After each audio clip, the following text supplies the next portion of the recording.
Halo,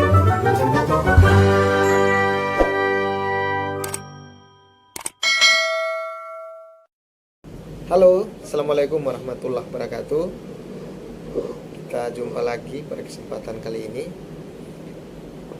Harapan kita adalah pemilu 2024 ini harus lebih baik ya. Lebih mengalami progres dibanding pemilu sebelumnya yang dihiasi dengan kecurigaan dan pandangan-pandangan yang sinis ya.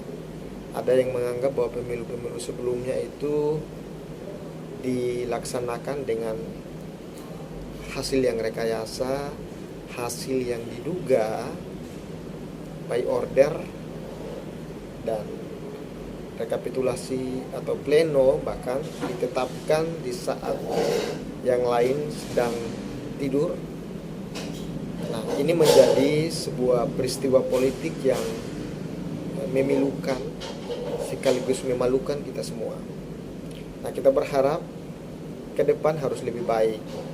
Itu sebabnya evaluasi terhadap proses atau tahapan demokrasi ini harus dilakukan secara komprehensif. Nah, semua pihak harus terlibat.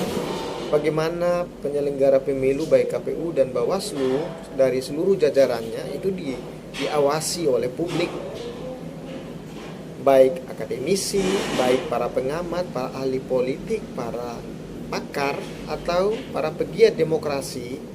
Ini harus bahu-membahu secara gotong royong mengawasi dan ikut membangun kesadaran publik agar publik berpartisipasi dalam tahapan pemilu itu sendiri.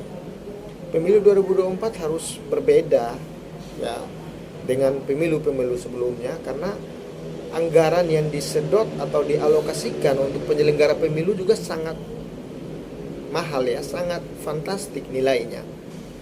Itu menandakan bahwa harapan publik agar penyelenggara pemilu bekerja lebih maksimal, lebih all-out dalam menjalankan tugasnya. Tidak ada lagi penyelenggara pemilu yang tertutup cara kerjanya, tapi dia harus transparan dan mampu melahirkan yang namanya akuntabilitas publik. Ya, sehingga segala prasangka, kecurigaan dari publik itu bisa benar-benar terjawab. Nah, ini yang harus kita lahirkan. Nah, dalam menjawab persoalan-persoalan tersebut, maka pihak yang harus benar-benar bekerja mengemban amanah ini adalah penyelenggara pemilu. Itu membuktikan kecurigaan publik terhadap institusi-institusi ini bahwa itu tidak benar adalah dengan cara bekerja yang benar dan membangun kembali trust ya, yang sejauh ini atau yang selama ini mengalami degradasi karena praktek atau karena tingkah laku 1-2 oknum yang membuat nama baik penyelenggara pemilu atau lembaga ini menjadi tercoreng. Ini menjadi penting untuk kita perhatikan ya, kawan kerabat sekalian. Nah, kalau kerja kolaboratif, kerja bersama itu kita bangun, kita orkestrasikan secara sungguh-sungguh, maka pelaksanaan pemilu 2024 akan menggembirakan, akan membawa hasil yang maksimal ya. Kecurigaan ataupun pemahaman persepsi negatif tentang penyelenggara pemilu itu menjadi hilang karena terjawab atas kerja yang maksimal tadi, atas kerja yang transparan, atas kerja yang konsisten, tegak lurus pada aturan yang berlaku. Dengan demikian KPU juga tidak boleh alergi terhadap kritik, Bawaslu pun begitu. Para penyelenggara pemilu harus menerima saran dan pendapat publik. Jangan menjadi tertutup dan menjadi semacam khawatir ketika masyarakat memberikan komplain.